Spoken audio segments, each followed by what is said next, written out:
Everyone wants to take their business, their skills, to the next level. Small and mid-sized business owners have exceptional insight into how to do this. They endure and thrive because they find ways to overcome the challenges that come their way, and they can teach us valuable lessons to apply to our own companies and lives. Stephen Nooner, founder and owner of Alkali, a company with a unique process that helps businesses more effectively buy and manage their insurance programs. And Bob Gibbons, builder of Riata Commercial Realty, a real estate advisor and tenant advocate, are two prominent Metroplex businessmen who, along with their weekly guests, will ask their and your probing questions, finding impactful solutions that will help you reach for the next level. Here are your hosts, Stephen Nooner and Bob Gibbons. Welcome to The Next Level, conversations that propel business. I'm your host, Stephen Nooner. And I'm Bob Gibbons, and we have another great guest for you this week. Tim Conkle, CEO of Roland Technology Group and founder of The 20, is our guest. We're excited to have him here. You can learn more about him at rolandtechnology.com or the20.com. And welcome to the show. Oh, thanks for having me. It's a great honor. And if this this name sounds familiar, his nephew, Zane Conkle, was our guest a few weeks ago, so you might notice the accent and think it's a little familiar, Stephen. Yeah, well, and I've been looking forward to this because Zane was great, but when we were at lunch after the show, he's like, man, you got to meet my uncle. If you enjoyed today, he's like, I've got nothing on this guy, so looking forward to it. And I've been told a couple stories to ask about. So I definitely got to hear, first of all, why don't we tell the audience just briefly about what you do? And then I got to hear about the motorcycle story. All right. So Roland Technology was kind of the beginning of my walk down business road, right? IT management. We basically go into companies and take all of their IT infrastructure, their computers, their network, security, and all those things. We bundle that into a managed service agreement, which basically makes us their IT department. Okay. In a nutshell, that's really what it is. And what's your scope in that as far as what's your ideal target company and geography? Nationwide now with the 20, but anywhere from 500 endpoints, endpoint being a desktop that somebody to work on, okay, down to 2. Wow. So it's a big spectrum. But with all the tools that we have and everything, it just makes it easy to do. That's just conveniently about 95% of the businesses in America. I'm glad you said that. I didn't even know that. Actually, that's true. It is true. I know it is. Well, cool. So, all right. So Roland Technology is doing the managed service providers. The 20 is connected to that. How? It is. So the 20 is like an overlay over the top of that, which Roland Technology is really a company that services Dallas, Austin, and Houston. Well, the problem with that is what I do with the rest of the country. Okay. And that's really what the 20 is. It's a national group of MSPs like myself that give us a national footprint, a national service footprint. So it's really, really, really, really neat. And how long did you run Roland before you brought on the 20? So Roland was, I bought it in 1992.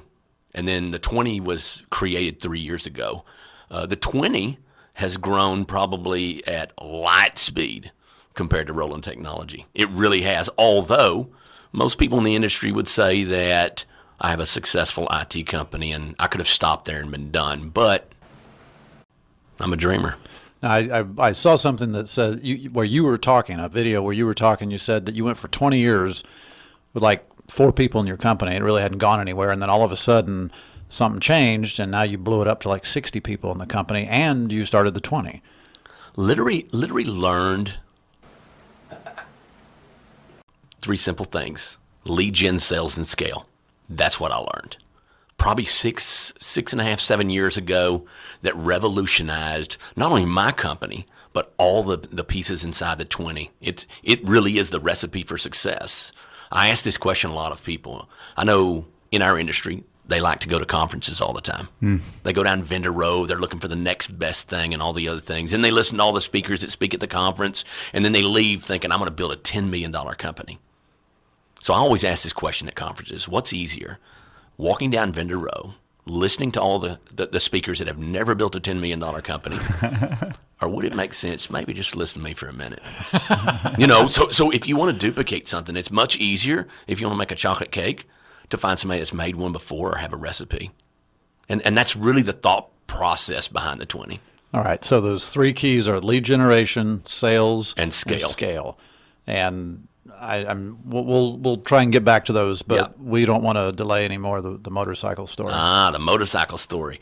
This is actually the number one requested story of me by any audience, almost anywhere that I go. And it boils back to when I think my age was around 8 at the time, and I had 7 brothers and sisters. Now, when you got 7 brothers and sisters, you have to fight for resources. And what order are you in? I'm in the middle. Okay. That's why my personality is the way it is. The only way to get attention was I had to make a scene. And so typically that's people will tell you, even at conferences, I dress different, talk different, all the other things. I don't fit in the square hole, right? I'm definitely a round peg. But growing up, we typically at Christmas would get a very functional something. Okay. Clothes, socks, underwear. Now, some of that hasn't changed. I still just get socks and underwear, but the reality is we got functional things that kids needed, and then we typically got one toy. Typically it was something small. I can remember back to a yellow Tonka truck. Back then they were metal. Yeah. I remember that as something that I was given as a kid. But I was given something much greater that I didn't realize until I sat down with a ghostwriter on a book I'm writing. And I'm recanting stories, and I pull up a story about being resourceful. Mm-hmm. My first company as a 10-year-old, a bicycle shop behind my house. The weird thing is all of that was by necessity and not by, I just want to do it. Growing up, you got functional stuff. I cannot remember a single time that my dad bought any of us kids a bicycle. Now, I watched every other kid at Christmas get a bicycle, and at the time, I can't remember if it weirded me out or not. I don't know. Doesn't really matter, right? But, so we got very resourceful. What I figured out was this, that every year, dads bought their kids a bicycle. And guess what happened to the one that they had the year before? They threw it in the trash. Tossed aside. They literally threw it in the trash. So my first bicycle I ever had was out of the trash. Nice bicycle. Now, I had to ask if it was in the trash because my dad always would ask when we came home, where'd it come from? Mm-hmm. So even though it was in the trash, I had to walk around the front, I had to knock on the door, and I would ask, hey, can I have the bicycle that's in the trash? He goes, dude, it's in the trash. I remember it. It was almost, but I knew instinctively that if I went home with something, I had to have an explanation because my dad was all about being honest and honorable and all those things, right? Sure. Lying and stealing was, I think, something that was detrimental in my dad's mind to anything. And I agree with him, right? And I think most people would. But, so my first motorcycle, or my first bicycle, I'd gotten this thing out of the trash. Right. Every bicycle after that, I think, was gotten out of the trash. Now, the weird thing was, I had all these bicycles and all these parts. And so when somebody had a flat, I would sell their own tire that they threw away back to them. I mean, that's pretty sad, isn't it? That's true entrepreneurship. Oh, I mean, so out of necessity, my dad, whether he knew it or not, molded us kids. But I remember one time I was walking down the alley and there was a motorcycle. Leaned up against the fence at the trash, and I'm thinking, wow, that's a motorcycle. And so I walk around the front and I ask the guy if I can have, actually it's a lady. I always say it's a guy, but it was a lady that I actually talked to. I asked the lady if I could have the motorcycle, and it's in the trash, dude. But I had to tell her, I said, hey, I can't push a motorcycle home and tell my dad I just picked it up off the back of your fence. I think it's in the trash. So we got that all settled. I got home, and guess what the first question my dad asked me was? Where'd the motorcycle come from? And how old are you at this point? You know, I'm like 8 or 9 years old. Oh, okay. Yeah, I'm Still. I'm a little kid, you know. Probably upwards of 9, maybe somewhere in there. I can't remember the exactness, but I get this motorcycle. Now the motorcycle didn't have a spark plug in it, and it's full of water. So it had been left out in the weather and all the.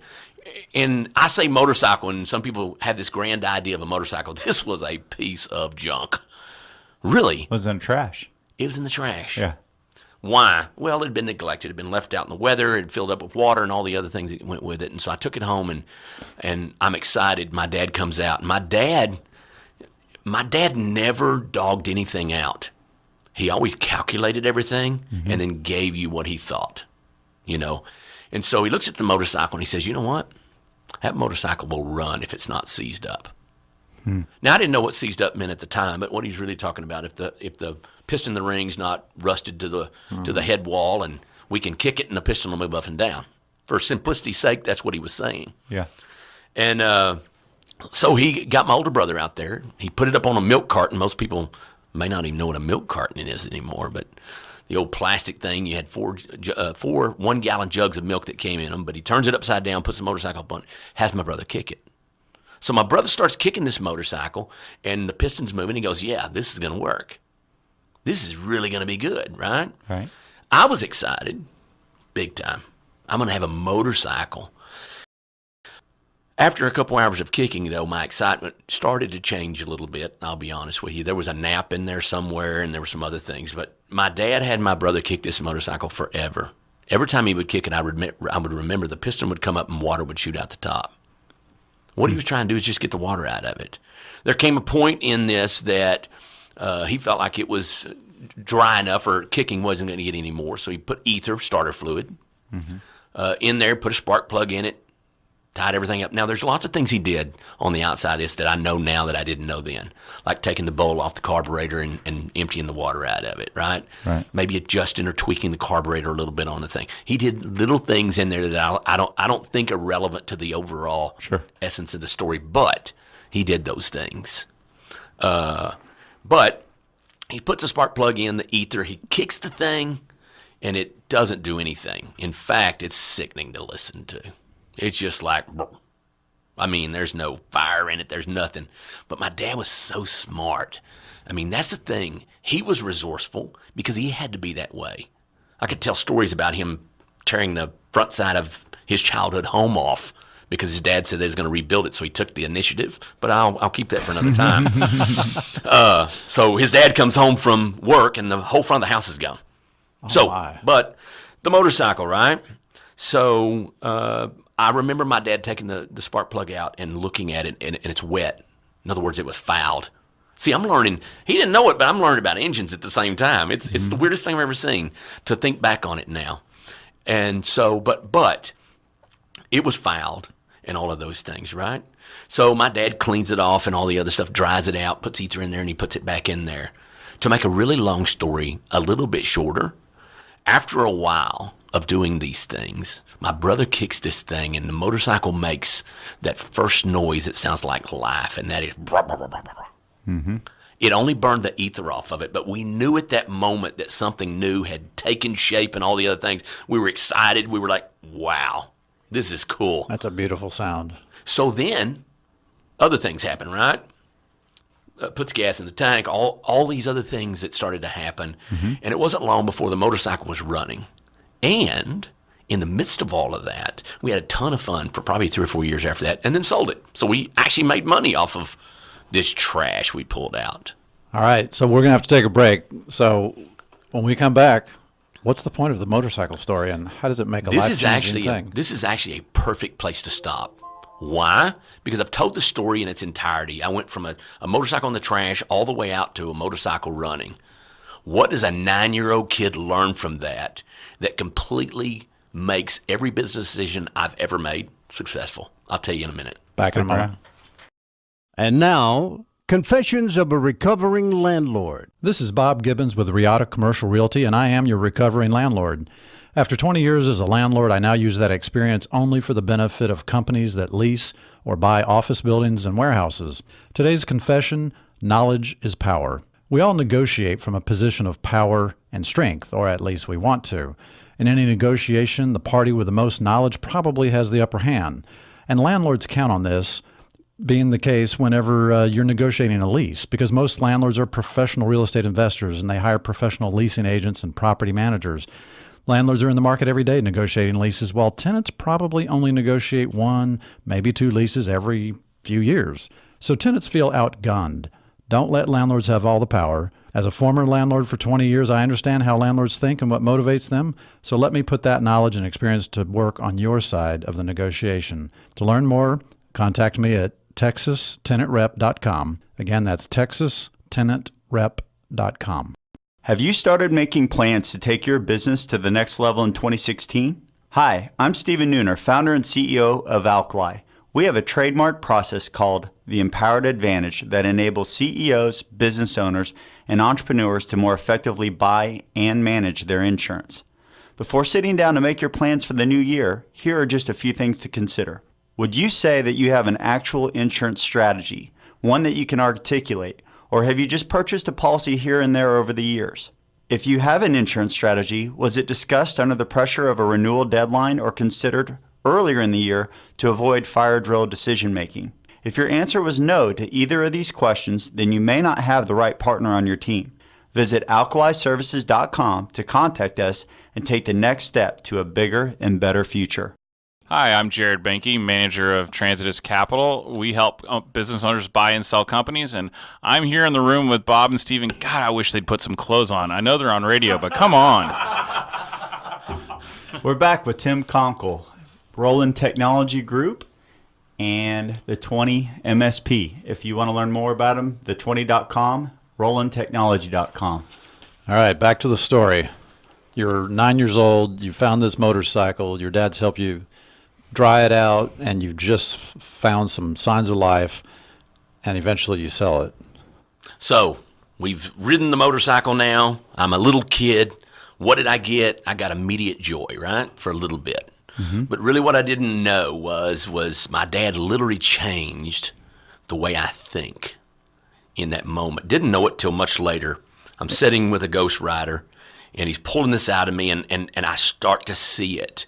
It becomes crystal clear to me what my dad gave me as a gift that he never realized he gave me. But it is simply this. My dad taught me the 3 things that you must do in order to be successful with anything you do in life. All right. Period. And here they are. So take the motorcycle.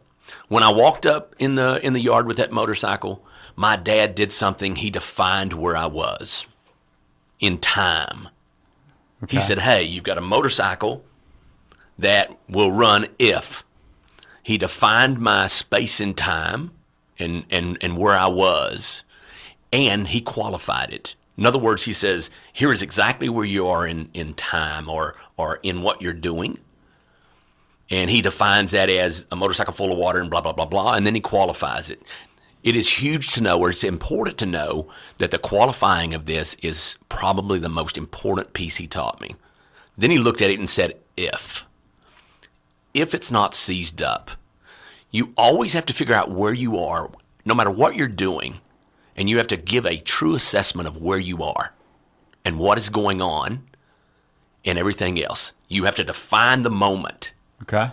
So if you're going to start a business, you have to define where you are. Mm-hmm. It may be as simple as wanting to start a widget shop and all these things, and then you may define it as, if I can get somebody to loan me $10,000, I can do this. That's a condition. Without that condition met, it may not be worth it. Some things in life, when you sit down and look exactly where you are not worth it to move forward, right? My dad did another thing in that moment. He defined what success looked like to a little kid. He said, success is that motorcycle will run. So he literally took where I am, and he defined success at the other end of this thing. So those are 2 points in time that you have to figure out. Right? Now, sometimes in life, you don't have the pieces to qualify the front side of that. You need someone else. I was a little kid, 8 or 9 years old. There's no way that I could have decided in myself. Sometimes you need somebody else to look in and say, hey, you're defining everything in your life exactly the way it is, but you're really not qualifying where you're wanting to go. In other words, what success looks like. You have to qualify success.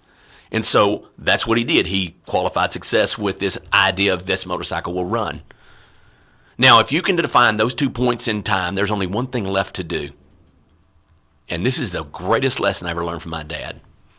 If you can define where you are, what success looks like, and you're willing to qualify it, it is impossible to lose if you refuse to quit. Everything in the middle is about quitting. And in life, people quit because they sometimes never define where they are. Sometimes they define where they are, but they don't qualify the success. Sometimes success is not worth the journey.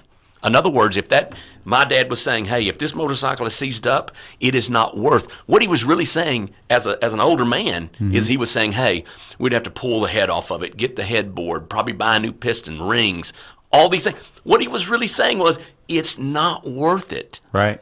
So if you can define, if you're looking to start a business, if you're looking to fix a marriage, you need to define where you are. Then you need to qualify it. If you want to fix your marriage and you say, hey, I want this to work great, but the other half of your party says, I really don't want to, well, she just defined for you that success is not worth the trip.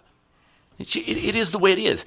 And so it's weird to me because if you look at every business decision I've made, it boils to this. Where am I at? How do I get from point A to point B? And a lot of times, there's 1,000 excuses made for everything on the front side of the thing. Well, I don't have money. I don't have this. That's just an excuse. Beyond that, a lot of times I find that it's also always someone else's fault. Oh, yeah. Again, that's what quitting is. Sure. Quitting is finding a way to blame someone else for your lack of stamina or whatever it is that you're trying to accomplish at the end of the rainbow, right? But my dad, from that, if you look at the 20, the company I started, on top of the IT company I have, you see this formula almost to perfection. I defined where I was.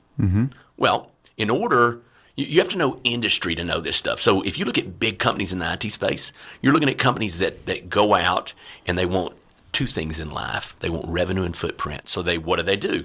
It's like going into a company in Dallas and saying, hey, I'd like to do your IT support. And they say, well, we have an office here and one in New York. Well, if I'm not in New York, that's a down, right? That's not a plus. And so they buy, typical M&A buys a company in New York, so they have footprint. That's what they want. And the other thing they want is revenue, footprint and revenue. Exact same thing I want in the 20, footprint and revenue. The difference is on their side, they pick up a thing called liability, debt, because they buy the company, and they pick up attrition. Attrition being where new guy comes in, buys it, people don't renew their contracts, he's not like a new guy, right? That's typically a 30 to 40% attrition rate. That's huge. I could go into a whole diatribe on that, but that is their byproduct, right? My byproduct, so I defined this. Where am I at? Well, I could have went out and got VC money and all the other things that went with it, but I defined it. And in defining it, I said, is it worth it if? And I went through the minutia. And I'm doing the exact same thing they're doing, except with zero debt and no attrition.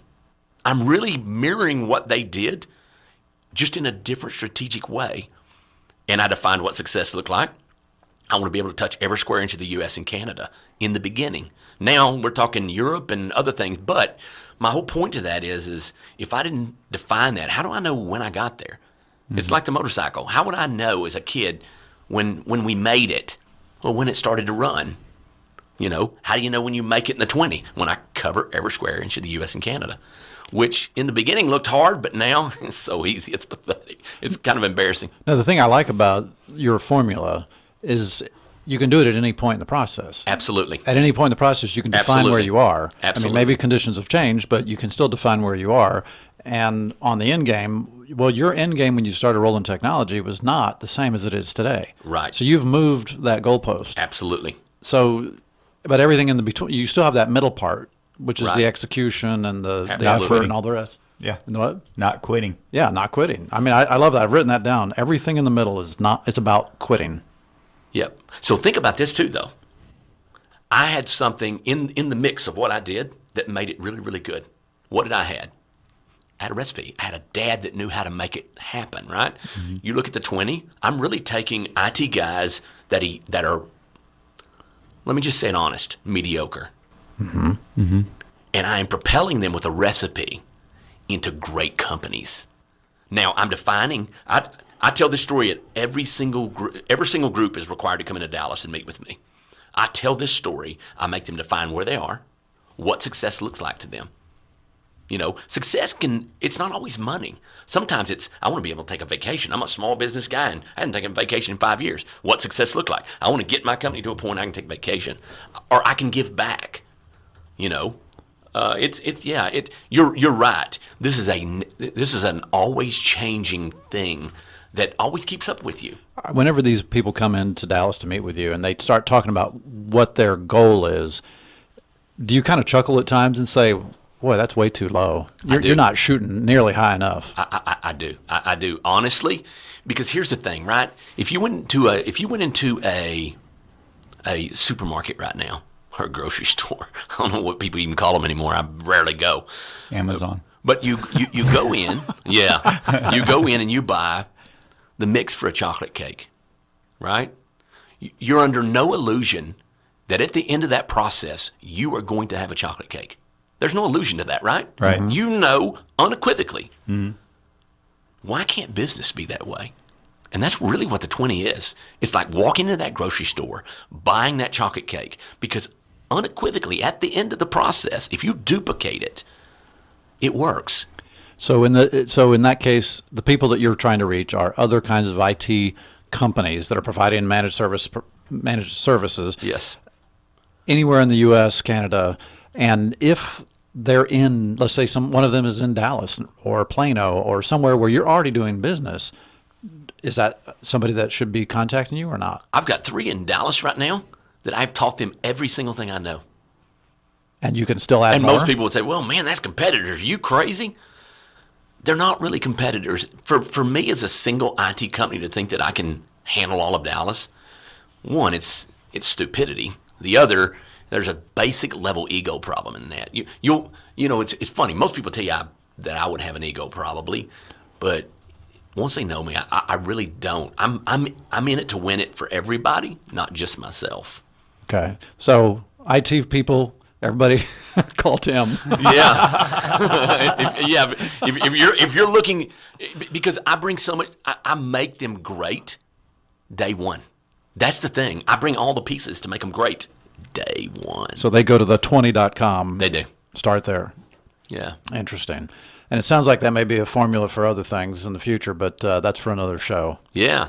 Thanks so much for being with us today. We've really enjoyed it. It's very interesting. Oh, hey, I appreciate you having me. Well, to learn more, please go to the20.com or rolandtechnology.com. Or you can go to our website, nextlevelshow.com. Follow us on Facebook. We're on, what's that thing called again, Bob? Podcasting? The internet. The internet. Podcasting. So you can search The Next Level Show on iTunes or wherever you get your podcast. And go look up the interview we did with Zane Conkle, Tim's nephew. He has a company called Citricom, and you can find them at citricom.com. We'll be back next week. Have a great week. You have been listening to The Next Level, Conversations That Propel Business with Stephen Nooner and Bob Gibbons. Join us every Tuesday at 1:30 p.m. for more prolific conversations that will take your business to the next level.